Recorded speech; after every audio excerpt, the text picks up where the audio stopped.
Hello, everyone. My name is Jen, and welcome to the Book Refuge.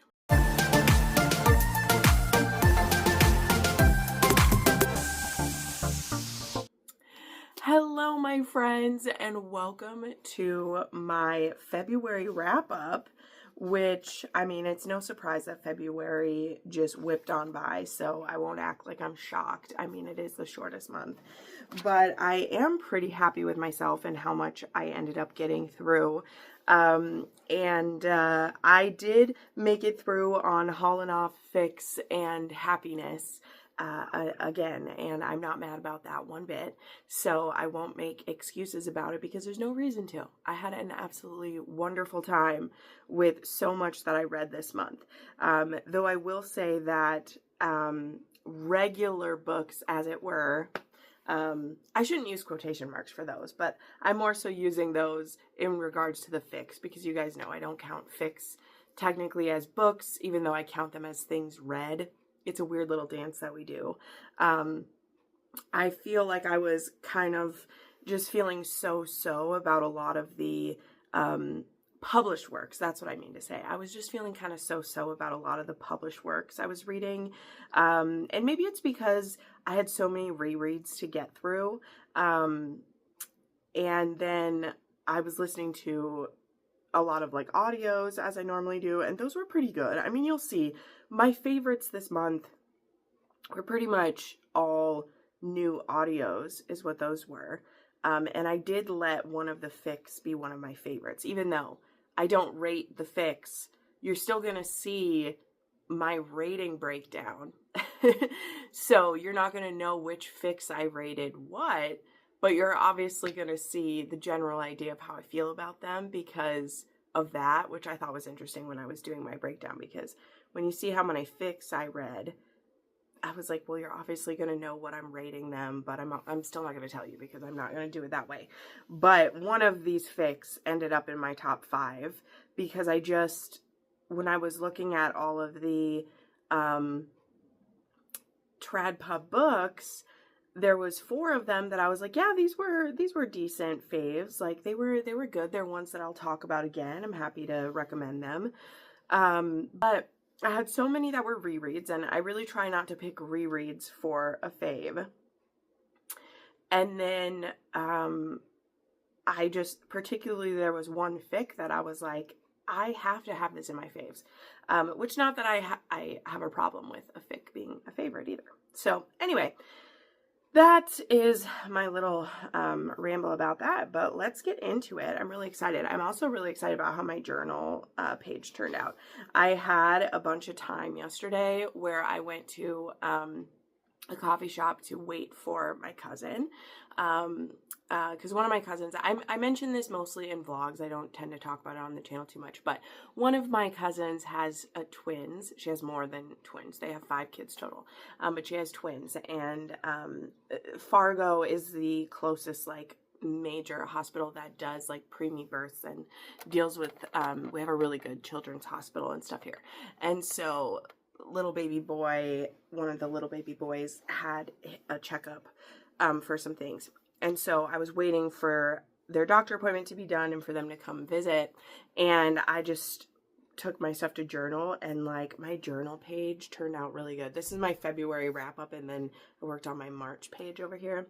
And I just let myself be creative and have time. And I was like, ooh, I love it so much. So I'll show you it a bit closer up at the end once I've told you the stats on the page. But I was just having fun with it. So anyway, as I usually do, this monthly wrap up will have my stats, which I'm about to tell you, and then the top 5 things I've read, as I just referenced. If you'd like to know more about every single thing that I've read, you'll want to check out the weekly wrap-ups, which for February, there will end up being 3 of those, because one of the ones for February was a double week because I was away for a anniversary party.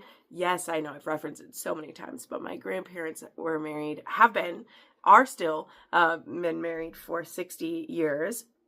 And so there will be another weekly wrap up going up on tomorrow or Sunday, whenever you're seeing this. So they'll end up being 3 for February. And then, so they'll end up being 3 for February. But if you want to know about everything I've read in February, that is where you'll go. I'll talk about every single thing, including all of the fics that I read. So last week's wrap up was an hour and 40 minutes long, and I talked about 9 new books that I read, or new to me books that I read, and 8 fics that I read, which is awesome.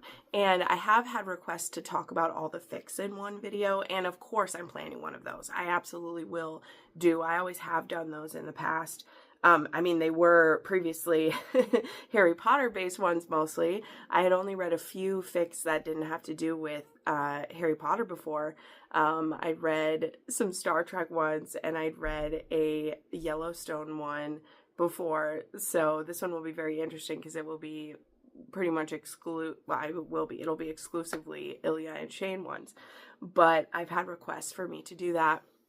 I mostly post about the fics that I read on my Instagram, but I will make a video with all of them as well, because I know not everybody has an Instagram and you're still interested. But I talk about it on here. And if you are watching my weekly wrap-ups, you will know about the fics I'm reading, because as you will see when I tell you the stats here in a second, I am heavily reading the fanfics. They have been such a joy, and I feel like they've helped me keep pushing me through reading. Now, has it gotten me a tad behind on, honestly, not that behind on my Patreon reading. I think I'm paced pretty good with that. I still, of course, have some to get through. I do, but it's more so gotten me behind on some new releases, because when I get in bed and it's time where I might read an arc, I've been drawn to read a fic instead. And I just let myself do it, because to me, it used to be that I would then be pushed to scroll or something, right? If I wasn't feeling the book I was reading, I would scroll. And one of the other things I should mention, I talk about this also in my Patreon vlogs. I got a brick in February. And if you don't know what a brick is literally this little device. Maybe you've been advertised one of these before, but you can lock yourself out of some apps on your phone. Now, I won't go into the whole thing right now, because I know this is a monthly wrap up or whatever, but my point being is that you can have bedtime modes. You can have modes you use it during the day to help yourself stay more focused and to keep you out of, it doesn't just have to be social media. It can lock you out of literally anything on your phone, and you can't get rid of it. You cannot delete the brick app from your phone once you have it on there to block you out, which some apps you can do. And you have to physically have the brick device to unbrick your phone and get access back in. And I've really been trying to fix my focus. And particularly, I noticed that at night, which, as I said, at nighttime used to be my best time of reading, truly. I would get into bed and I would read for hours. And yeah, sometimes that means staying up till 4 a.m., but this is my job now, and I love that, right? Because I could sleep till 10 a.m. if I want to. I don't generally. My body usually still wakes me up at 8 a.m., so it's dangerous to stay up till 4 a.m. sometimes. But I can, and there's a wonder in that. To start a book at 11 p.m. sometimes and finish it at 4 a.m. and just have your mind have been totally sucked into that is such a great thing. And I found myself in, honestly, the last year, often maybe starting a book and reading 50 pages and then thinking I'm tired. I am tired. So, but then I'll hop on Instagram to just be just one last look. And then I've scrolled on Instagram for 2 hours. And now it's 2 a.m. and I didn't read any more than 50 pages, and all I did was brain rot through a bunch of Instagram that did nothing for me, right? Sometimes I'll have the presence of mind to turn an audiobook on while I'm at least scrolling, but often I don't. And so one of the things by having the brick option is that I can't scroll on Instagram or Threads or X or Pinterest or any of those things And it allows me to actually, like, if I'm in bed and I'm going to stay up late, I'm reading. And if I get tired and I'm falling asleep, then I go to sleep, which is also a good option. Like, if I read until I'm falling asleep, that's great. Like, that is a beautiful, beautiful thing to me. So anyway, that's another change I made in February that I think helped. And I think also led to me reading more and more fics at night, because I wasn't getting distracted by, oh, let me just look up a thing on my phone, because I literally couldn't, and I would just keep reading them. And I loved it so much, and I hope it continues. I do. I hope it continues. And there's so many new fics being written all the time. I have a bunch saved, because you guys know I really don't read fics while they're being written. Not for anyone, not for anything. And people, if they recommend fics that aren't done, I bookmark them and I check back in. And luckily, the fic authors right now are very inspired. I completely understand them being very inspired. They're all very inspired right now. So these fics are getting written my snaps are not good. There we go. They're being written very quickly. Like, there was just another 2 that I've been following that got finished this last week. So that's great. But anywho, I had to ramble about that a bit. So those are some things that have happened in February. What's another thing? I had another crafters retreat this month, which was really fun. We have those in February and March, and then in September and October. And I love those. Didn't get a ton done at this one, but I love the gals that are there for that. And I did get a lot of audiobook listened to at those, including my favorite of the month, my favorite book of the month, which we'll talk about. So, okay. But anywho, let's get into my stats. As I said, if you'd like to hear about every single thing I've read, I'll have the link to my weekly wrap-ups up there.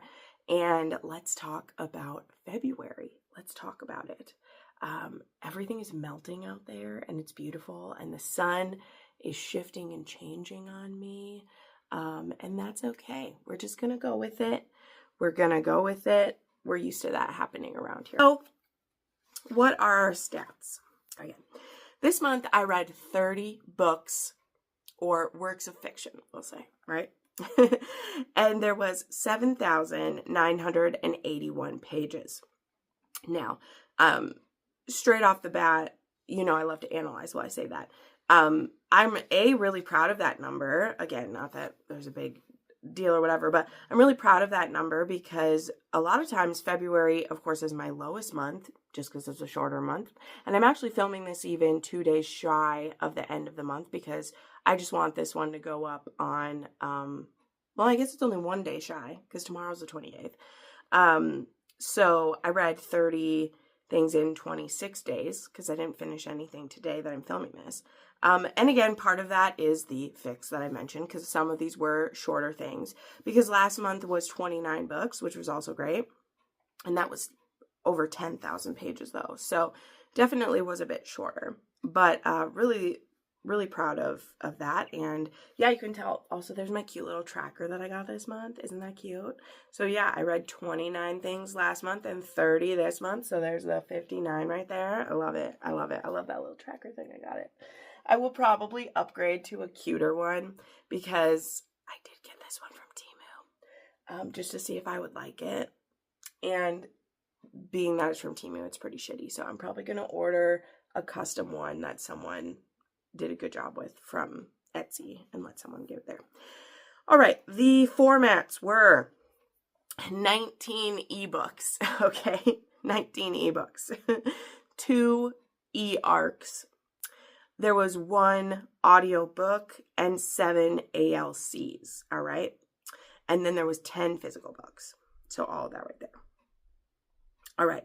Then the subgenres of these. Okay. 9 contemporaries, 2 dark romance, and here it is. You ready for it? 14 fan fiction. Okay. All right. So now you know why there was 19 ebooks. And also, in this case, because these were fan fictions of Shane and Ilya, these are technically like contemporary. Except for, nope, these ones were all contemporary. So they're technically all contemporary, but I categorize them as something completely different. 1 erotic romance, 2 historical romance, 1 paranormal, and 1 suspense. So there you go. I just love seeing that, honestly. I'm going to show you my flat lay in a second because I've been using a lot more stickers that I've been picking up at some different Etsy shops. If I remember to, I'll actually link a few of those Etsy shops I've been getting stickers from. One of these Etsy shops is actually closed now because I used to get some of these stickers from Bree from In Love and Words. Shout out to her. I wish her well in her life. I hope she's doing well. I haven't talked to her in a couple of years, actually. But one of these other Etsy shops, I love her stuff. I just ordered more the other day because I am obsessed. And then the star ratings, I had 5... Nope, read them right way. I had 4 5 stars. I had 6 4.5 stars. I had 11 4 stars. I had 5 3.5 stars. And I had 4 3.5 stars. Okay? So pretty basic. And then, like I said, here is my flat lay. And yeah, these are the stickers I love. I love these little like formatting stickers. And this is the one that I really love too. This is an AO3 symbol if you're new to the thing. So there's the A is like on the side. So there's an AO3 symbol if you don't know what that is. And then these are the different formatting. So these formatting symbols and this AO3 symbol are from the same Etsy shop. And I just ordered, like I said, I just ordered some more stickers from them because I ended up using their stickers. I'm just showing you guys this, whatever.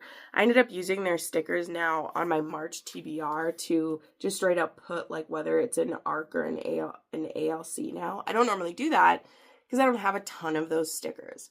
But I decided I wanted to, and I just ordered more from them because they're not that expensive. I just ordered more from them. And they also, on their site, have stickers for, if you're getting it off of Kindle or Audible. And so I bought some of those too. So I'm really excited for those to come. But anywho.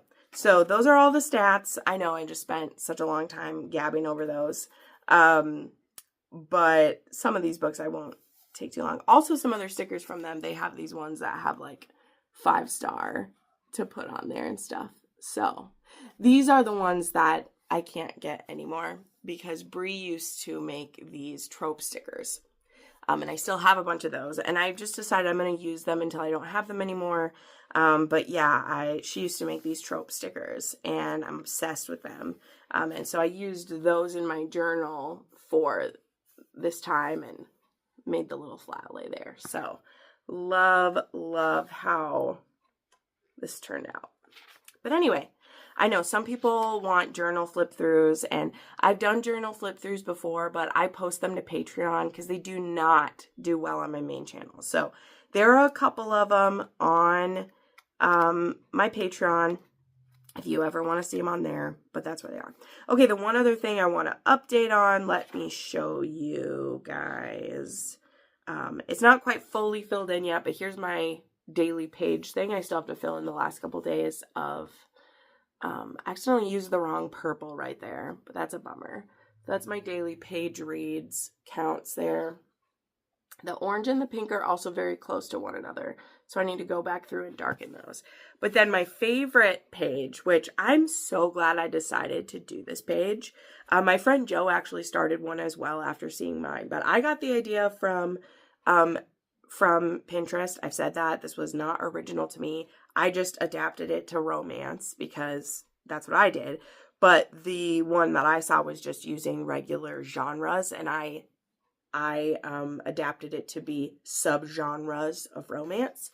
So this is my booktress, and then each different, item, or what is it? Each different shape of a like Tetris shape correlates with a subgenre of romance. Again, the ones that I saw on Pinterest, each one of these was a different genre, fully subgenre. So like I have fantasy, contemporary, and so when I originally made these, because contemporary is my most popular thing normally, how the tides have turned very quickly. I made that a very small shape. And I mean, it's good I ended up making fan fiction a really small shape, because as you can tell, fan fiction has like completely taken over my Booktress this month. You can tell, you know, contemporary got a really strong start at the base of it, but I was very happy I finally added a suspense. Didn't have any suspense yet, and I also got to add a paranormal. I was saving that spot for that. I mean, not beforehand, because that's the thing with Tetris, like, you have to, like, fill up as you go, right? But I was saving that spot, because I knew I had to read the Kate C. Wells.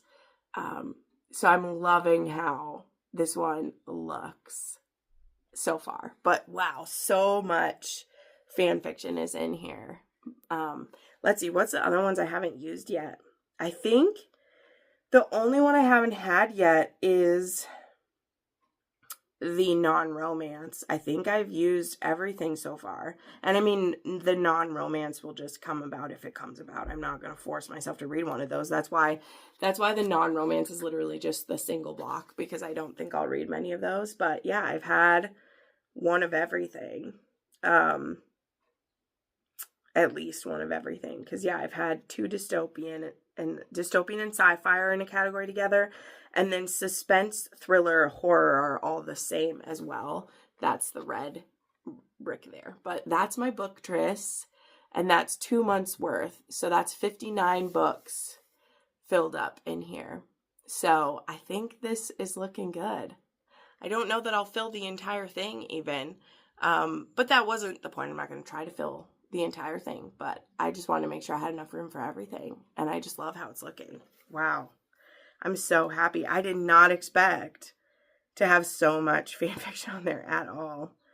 I just love it. I love it, you guys. I'm so proud of it. Didn't add anything to the DNF graveyard. There's still only the one.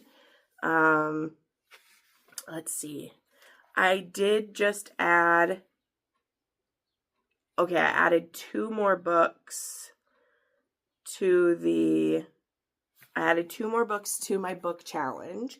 I did Promise Me, which we're about to talk about, for an LGBTQ plus romance, which I wanted it to be like, these ones are ones I'm reading for the first time, unless it's one that says reread a thing. A couple of these prompts are to reread a thing. So, because obviously I've read a lot of LGBTQ plus romance. You know, I reread The Long Game 100 times or whatever. But Promise Me by Sarah Kate was my new LGBTQ plus romance. And then I added Is 10 Years Old or More. And I read 9 Rules to Break When Romancing a Rake. Read that for book club. So I added those 2 to this. I will soon be adding The Character Shares a Name with You. Because I'm almost done with my other book club pick. Our book club is actually going to be on Wednesday. I'm rereading Kingdom of Dreams, and the character's name is Jennifer Merrick.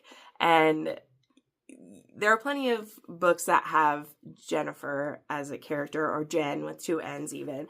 But this one's just close to my heart too, because not only is like Jennifer Merrick her name, which my name's Jennifer Marshall, but Jenny is also her nickname, which, again, popular nickname for a kid, but when I was a kid, Jenny is what everybody called me. So, really loving this. So this one will cover that square as well.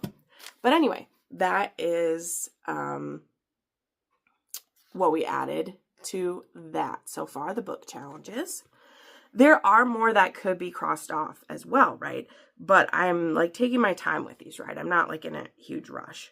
I forgot to, in my March TBR, I forgot to go over which book challenges I was going for, but a reverse harem will definitely get hit, because that is what my patrons picked. They picked a reverse harem for me, or why choose. And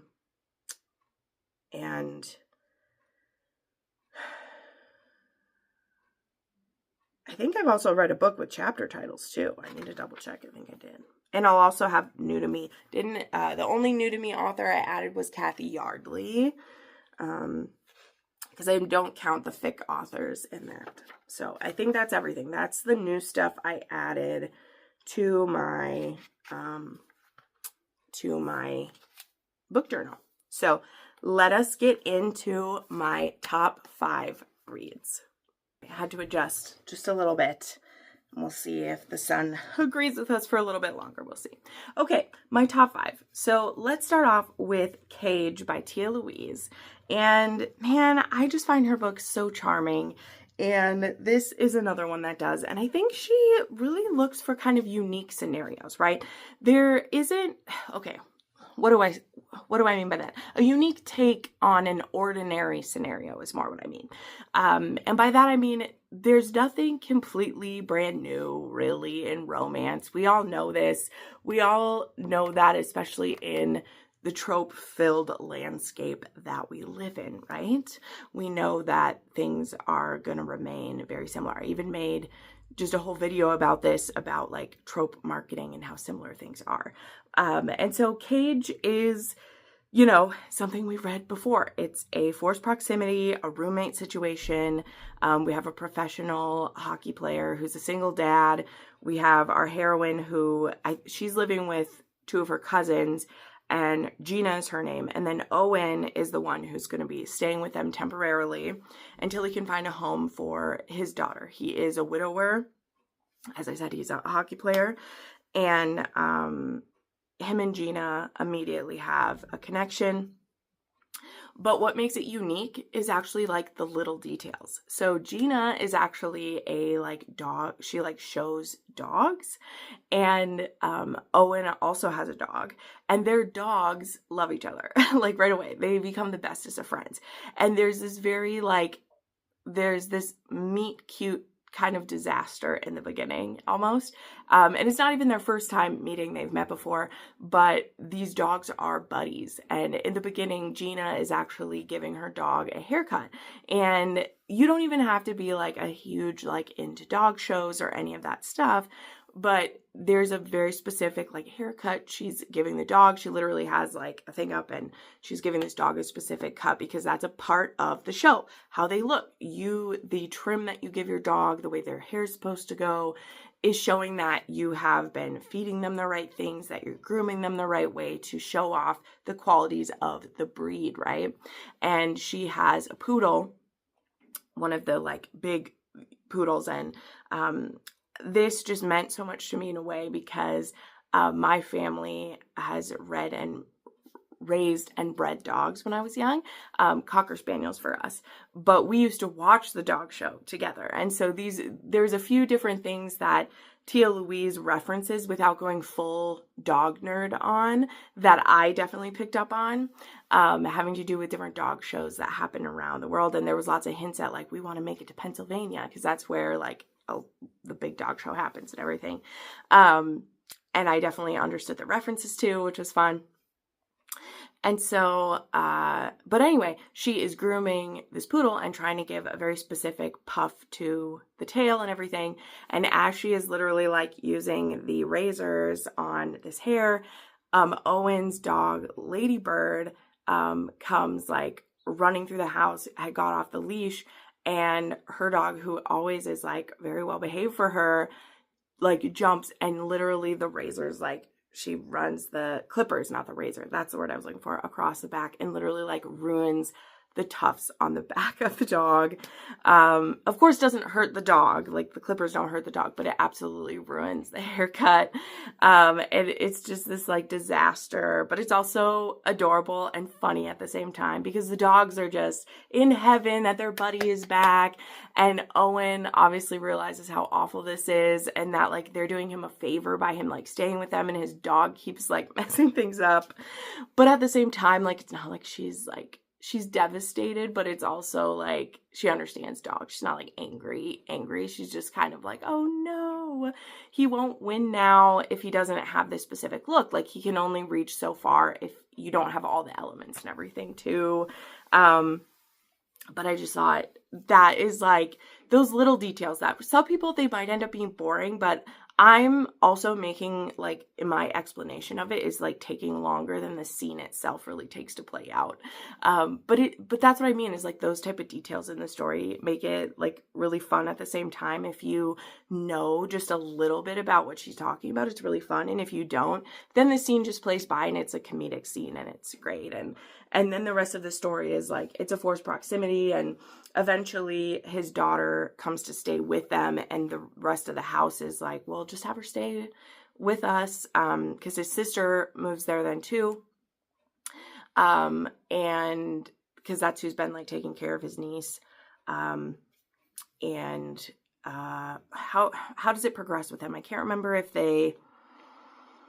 Oh wait, let me look at my tropes. That's why I literally have these right here. Yeah, I don't think this one doesn't have any fake dating in it. It's just a forced proximity, and then him being like nervous to start something if she's not going to be sticking around, and he has a little girl and everything. I remember that I gave this one 4.5 because of the third act conflict, not so much being a breakup, but having the hero be kind of hesitant for a reason that felt a little off to me. So this one wasn't a full 5 stars, but I just love the heart of Tia Louise's books. Like, that's why I keep coming back to hers. I just love them so much. And this one's also a second generation, so I do have a lot of nostalgia already built in for this series. Like, this is the Bradfords, like, kids. I think this series is even called The New Bradfords. And so Gina, she's even like named after like a lady from the previous series who really brought a lot of our couples together. So there's a lot of that stuff built in with it. But I really enjoyed this. This was a duet narration too, how I read it. I had a ALC of this one, and it was narrated by less common narrators too, which is always fun for me. You know, there's a pretty general stable of narrators that I'm listening to, especially working with Must Love Audio, and like Lyric Audio is who they're working for, and like East Productions, you know, like they're using the same group of people all the time. And so this was Liam DeCosimo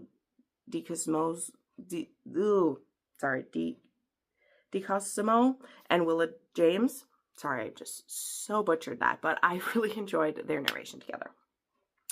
Okay, then there was Promise Me, which I also had an ALC for. I'm on Sarah Kate's team, so her books show up pretty regularly for me, just because, like, I just think she understands erotic romance in a way that not a lot of people do, and she's someone I trust to do tropes that I don't normally love. Like, this one does have cheating in it, so just putting that out there right to start with. But it's also a second chance romance. It's an MM romance, and it is also a Scottish romance, and it's one that just really kind of tugged at my heart. And it was kind of just, the way I explain this too is like, I was just in a mood for like this type of angsty stuff too. And if I'd read this at another time, it might not have worked for me. But because I've been in this MM mood of like, I love this angst between these lovers who just can't get it right because their head's not in the right place for it, even though everybody else knows they're meant to be. You know, call me a Shane and Ilya hoe at this point. That's a lot of the energy I was getting from this. And then add in the Scottishness and add in the like broodiness and some BDSM in here too. And it was just a mix I just couldn't resist. But even so, I did say this when I reviewed it in the weekly recap talking about it. This was originally one I gave 5 stars. I don't know that it will stay at 5 stars forever for me when I reflect on it later. But anyway, this one was duet narrated by Will Watt, Shane East, and then there was Kelly Tager who did any female roles in it. But this one had, I believe this is, hold on, Declan and Colin, who were roommates in college, and they fell in love at that time. And then we see them during the summers after college as they continue to visit one another and begin sexually exploring their desire for one another. And then something goes wrong at some point, some of it having to do with mental health, some of it having to do with just being at different places in their life. And then we skip ahead to, which is where the story starts actually, with Colin showing up with his movie star fiance. Colin is also an actor, but he does acting on the stage, and he shows up with his movie star boyfriend to actually get married at the Scottish estate where Declan's family owns it.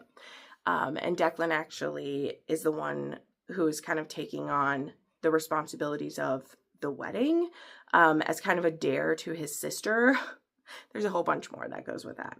But he is kind of forced to confront how things went wrong with Colin, and is he really going to sit by and watch this man that he has so much history with and who he knows, and he's seeing with this man who's just so not meant for him, and is he really going to let that happen? Is he just going to let that unfold in front of his eyes? Or is he going to do something about it?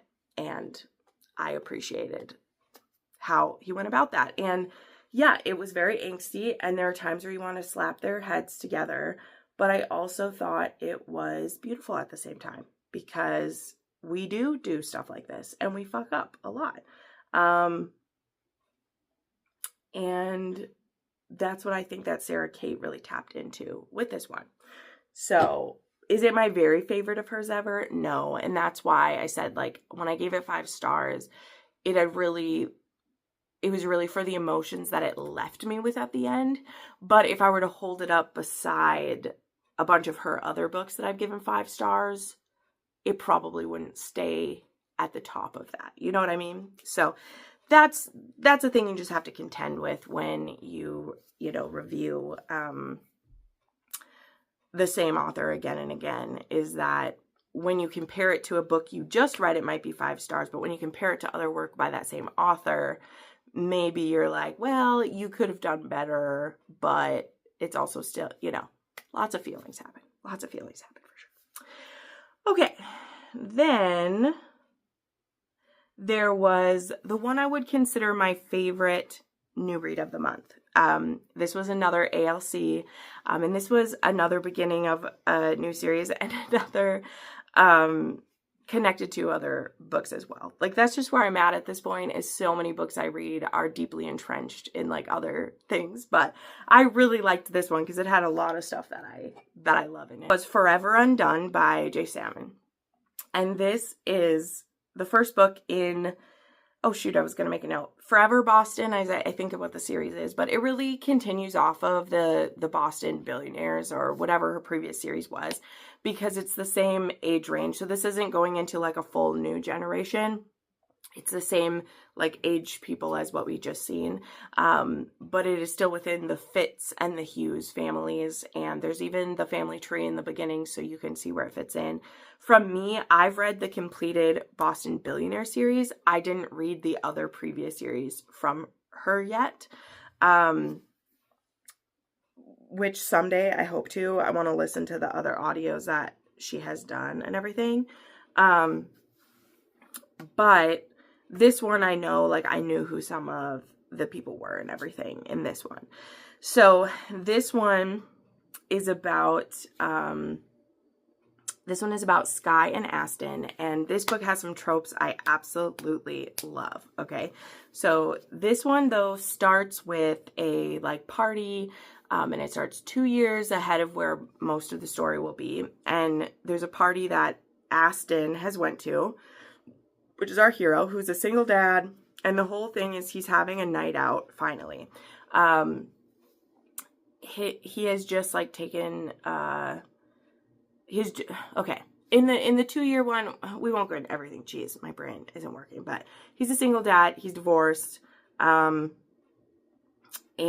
he's, like, struggling, and so this night he's out with his friends, and the, like, power goes out when he's headed to the bathroom, and when he arrives at the bathroom with the power out, there's someone who's just getting out of the shower who'd had a drink spilled on them, and it's almost a little, like, stretches believability, because this person in the shower, he doesn't get a good look at them, like, before the lights go out, and they start talking to each other and flirting, and they kiss before the lights even come back on. this person who just gotten out of the shower, who he doesn't know who it is. He kisses them. Crazy. And then the lights come on, and who should it be but his best friend's little sister? Yeah, little sister. And he's like, oh, fuck. And so then they go their separate ways, but they never forget about the kiss. Okay? Fast forward 2 years later, and Sky, who is the girl that he kissed, she has just gotten out of an abusive relationship now. So in the 2 years since, she was in a 1.5 year long relationship at some point in there with this abusive guy named Josh, who actually does work out the same hospital as her. He's a resident in the pediatrics, and she's a pediatric nurse there. And then Aston has actually just taken a job at the same hospital as a pediatric, is he trauma doctor or just doctor? I can't remember, but he's going to be taking that role, which was Sky's brother's job, because of course everybody's related. That is what it is in this world. We just get used to it. It's Grey's Anatomy. We're used to it. All right. That's what I actually like about the series. So I don't give it that hard of a time, because I like that about it. I do. And so she's finding this out. But then she also is finding out that because she, she had to move out from her abusive partner, who he is trying to still stalk her. She works with him. She's trying to get shifts when he's not working, but it's not always possible. He is stalking her, texting her.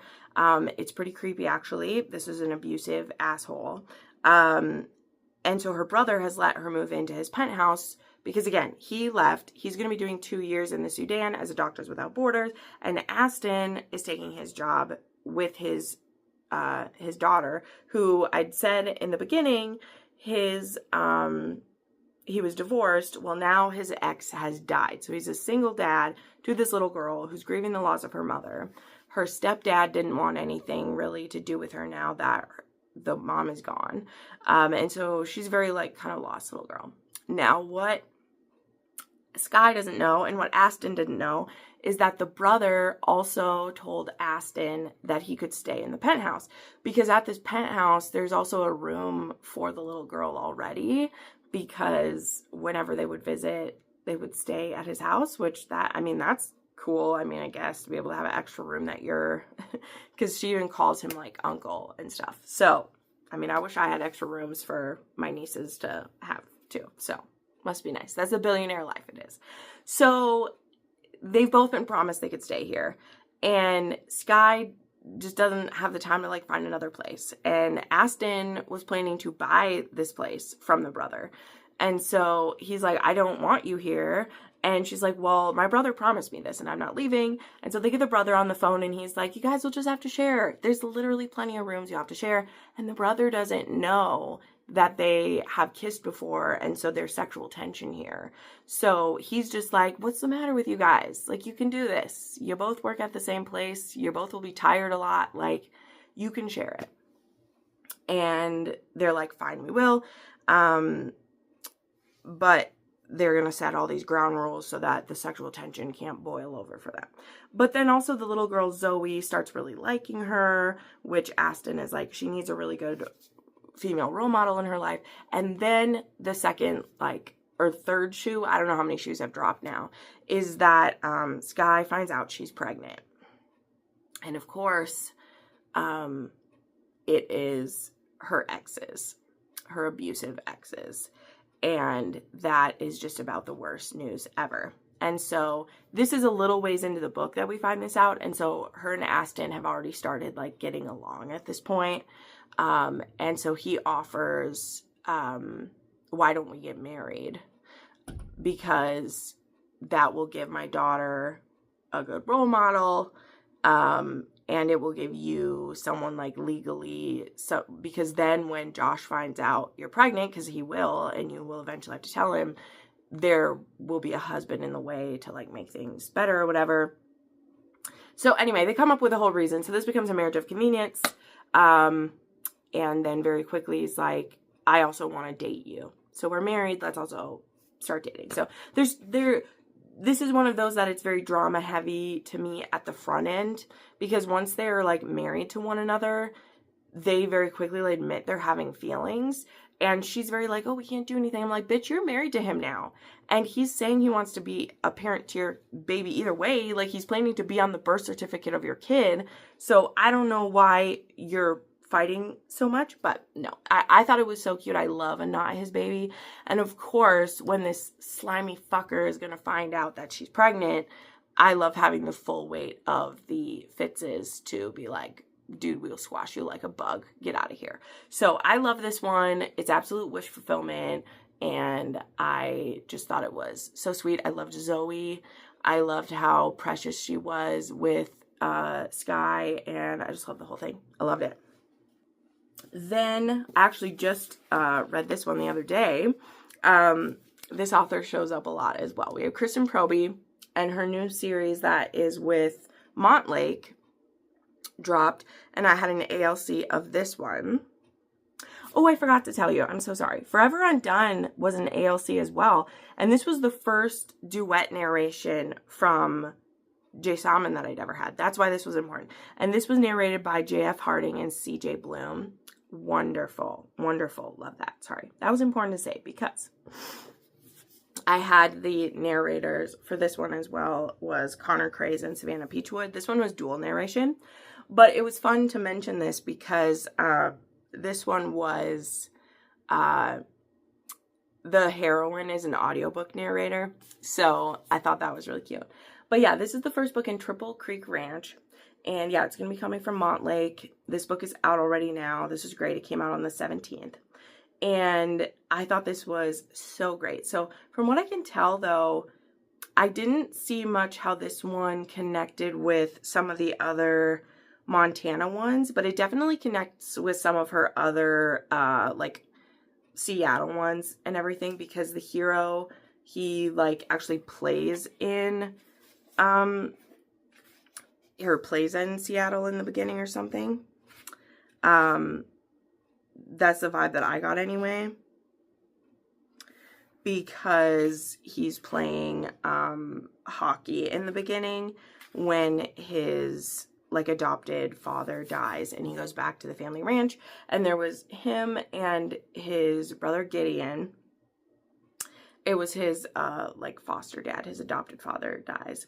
And then there was Willow, who was the niece of the man who died, but they were kind of all raised like siblings, even though, you know, him and Willow had a really deep connection. So there was these three of them that were raised kind of like siblings. There was Gideon, who he went more kind of like the military tough route, and he actually works for the Secret Service, which that's what like book 2 is going to be, which the cover of that has already been shared. I think I even talk about it in my anticipated releases, and it looks amazing. There are hints about what's happening in that book. That one's going to be like the president's daughter and Gideon, and like going to be it. Anyway, sticking with this one. But anyway, the father is dying, and so he decides to retire because he's been playing hockey for like 15 years. And Willow, she doesn't live on the ranch anymore either. She lives in about an hour away from there, and she's a single mom basically because her sister or cousin, it was her cousin or sister, I don't even know who it was. Either way, she is raising her sister's kid, who she dropped him off at her doorstep many years ago, and then she had adopted this kid, and that person had overdosed eventually. So she's been a single mom for a while, and that kid now is like 16, 17 years old and kind of struggling, and very much is reminiscent of what Gideon and Riker were like when they first started coming to the ranch and had gotten like adopted into this place. Because they were in foster care when they got taken in by this guy, is how it worked. They started coming to the ranch to work. And so when the adopted dad dies, he just hadn't been the same since his wife had died, and he'd really let the place kind of fall apart. And not because he lacked money. He definitely had the resources. He just lost the will to live, really, once his wife died. And, you know, it doesn't mean the ranch still can't be successful. He really just gave up. And so Riker and Gideon, though, the ranch was left to them. And Gideon is going to remain a silent partner and keep working because he is still working for the Secret Service.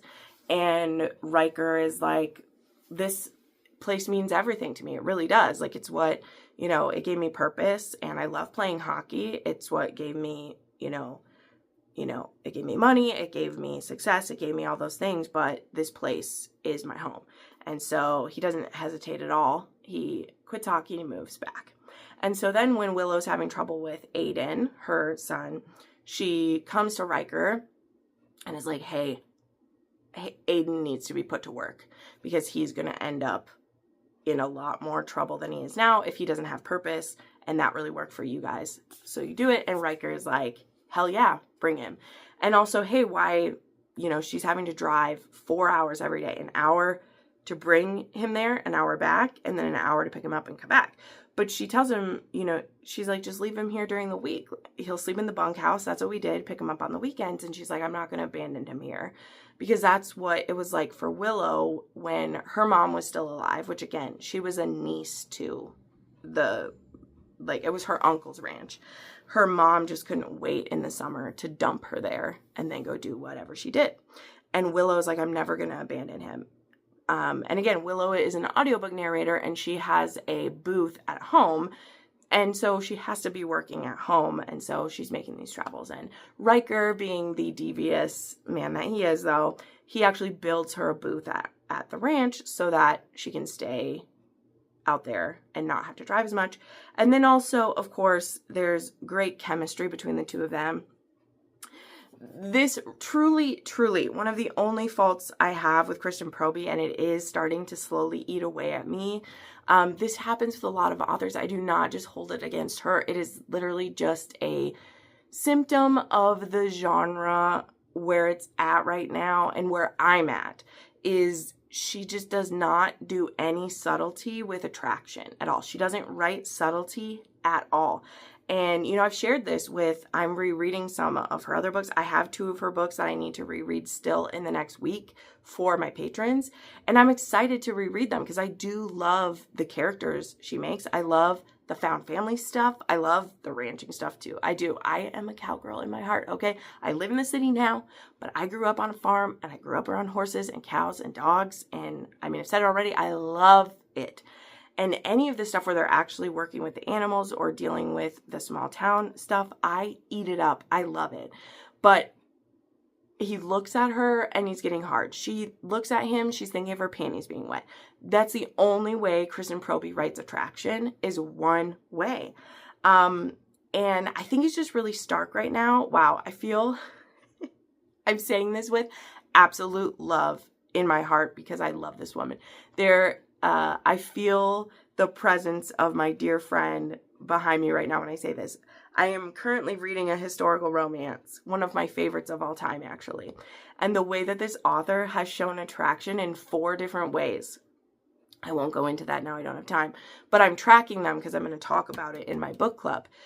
This author has shown attraction in 4 different ways before the hero ever says that his dick is hard. Okay, of course, the author doesn't even use dick gets hard because it's a historical. But before he ever mentions that he is physically aroused, he shows attraction in 4 different ways before his dick gets hard. Okay?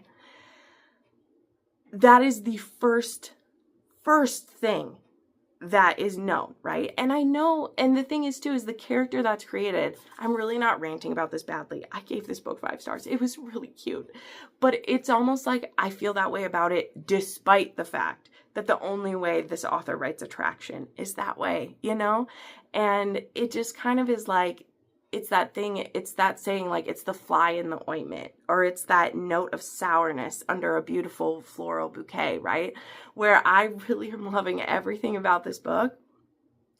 And then it's like, I know that there's this great connection between them because all the things he's doing, the caretaking elements, all of that. And I was so into the sex in the last, like, this much of the book. There's a couple scenes. There was one scene in particular that was, like, so beautiful. It really was. It actually, like, pushed the book up to a 5-star because I was kind of annoyed with some other stuff in the beginning of it. And then I was like, oh, but that's so sweet. And I'm just kind of like, Kristen Proby, literally, ma'am, like, where is it in here? She literally has, like, this many books she's written. And I'm like, I know you know how to write attraction in other ways, and these people have known each other for 20 years. Why is he only noticing how plump her ass is? Like, why is that what he's noticing first, right? I just want him to notice something else. Sorry, I didn't even mean for that to come out of me, because, again, I really liked this one. I did. I stand by the 5-star, too. I'm not going to denote it because of that, because I enjoyed this a lot. I love the found family. Like, how the men communicated. Man, I definitely got to touch on that a second. How Gideon and Riker communicated and their, like, brotherly love for one another. So good. The hockey bros at the end, because he goes back and he gets, like, when he retires and they have a party for him and stuff. Like, how that was shown. Like, that stuff is beautiful. I love it. So that's great. But it just makes me a little sad, because I'm like, I know you can find another way to show that. But why is the only way to show it with that phrase, like, my dick got hard for her, like, her ponytail, I want to grab it and shove her face down. And I'm just like, there's another way to say it. So anyway, again, didn't mean to rant. I gave that 5 stars. I stand by it. It's more of a sourness with, in general, like, I just want more. I just want more. Okay, just one last one to talk about, and we'll wrap this one up, because I guess I did have a lot to say. I think part of it is because a couple of those books, I haven't talked about them yet in my weekly wrap-up. So I had more to say about it than I would, and I'm going to talk about those again tomorrow too. Okay, and then the last one is the fanfic that I had mentioned too. And this one is So Much of You is Left Behind by Chaotic Russian 2481. Okay, and this one, I knew I was going to like it. I knew I was going to like it. Okay, this is one that was currently being written when I found it, and I bookmarked it, and I kept checking every day. And when it was finished, I devoured it immediately. So this is one where, so this one would probably take place, it would take place somewhere in Heated Rivalry, is where this would diverge from, because no one else knows about them yet. Because this event that's going to happen, Ilya's going to have to be the one to basically tell everybody, because this is a one with an injury is what this one is. I know these ones get me, you guys. Sorry, I gotta turn a little bit because the sun's coming, and they're texting with each other, and Ilya's waiting for Shane to get home and they can have like a video sex chat. But instead, what happens is Ilya gets a text that says, crash detected, SOS. Jane called emergency services from this approximate location after iPhone detected a crash. You received this message because Jane has listed you as an emergency contact. So that is what this ends as. And so I heard about this fic and saw that line, and I was like, I'm saving this one, right? But I don't read the fics until they're done, okay? So I don't read the fics until they're done. So that was the first chapter. It literally ends like that, with Ilya getting that. And then, but Ilya is in New York, because he's supposed to be playing like Scott Hunter's team. And he gets in his car and literally starts driving to Montreal, because the emergency contacts on his phone were his parents and Hayden and Ilya. Now, Shane was in the car with Hayden. So that's like the setup too. They had went out together, and because they're the two like coupled people, which again, Hayden doesn't know about Ilya at this point either. This is where I say it's like in heated rivalry. And they've like decided to be together, but they haven't like told anyone else yet, is like where the timeline of this is at. So that's why it's like AU, because there hasn't been a cottage yet or like any of that stuff, but they've kind of decided to like be together. So anyway, it's AU. There isn't a perfect place for it to happen. It's like they're together, but like no one else knows about them yet.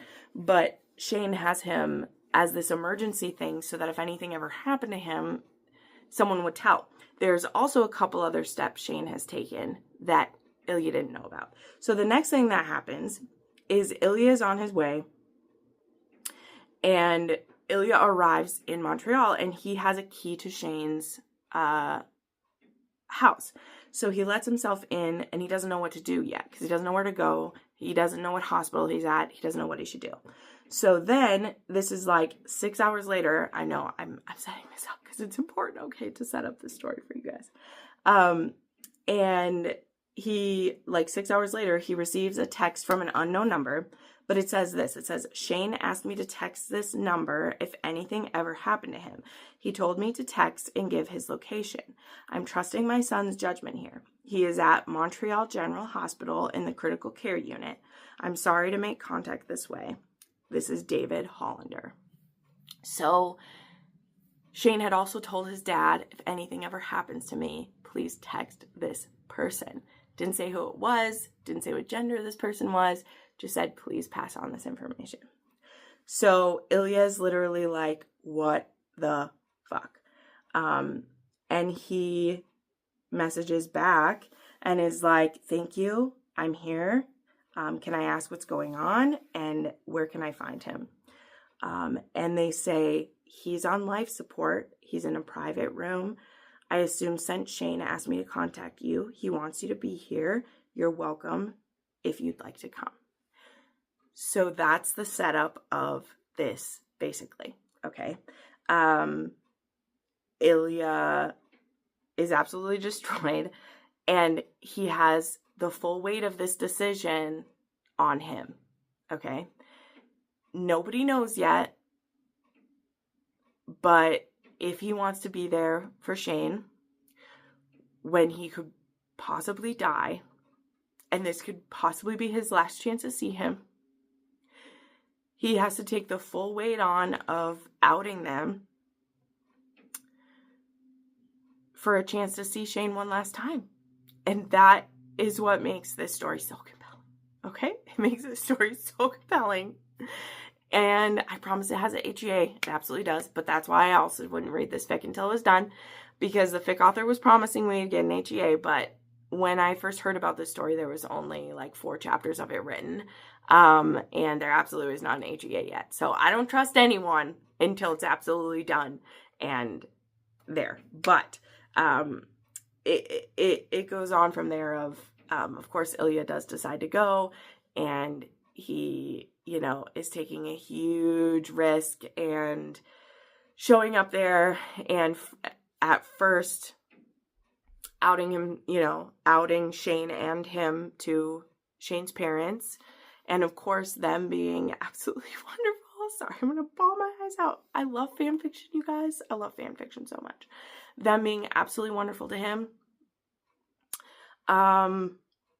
But then slowly through the story, and not to spoil the whole of it, because of course I'll have a link down below so you can read it yourself. All the different people that want to come and visit Shane. One by one is the decision of like, does this person get to know or don't they? Like, again, Hayden was also in this accident. And Hayden, who is the dad in this one, I think Jackie is pregnant in this one, is where they set it up. So that kind of gives you a timeline too of like, they have 3 kids and she's pregnant with the 4th one. So that's wild. And yeah, and then person by person, like, what does his team think when he just refuses to come back for personal reasons for a while, and as I go from there. So maybe you can see why this one was super emotional, and this is now currently my favorite fic that I've read. I'm pretty positive. I was going through all of them because I made another like post the other day on my Instagram of like another like 10 fics that I read. And I think this is my favorite one I've read. It was done so well. And why do we love the ones that hurt so much, right? It's like you read the long game and then you want to read some fluff, and all I want to read is ones that like tear me apart. Why are we this way? Why are we this way, everybody? I don't know, but I loved it. So, as I said, I don't rate fics, but I put it in my top 5. So let that tell you how I felt about it, okay? Let that tell you how I felt about it.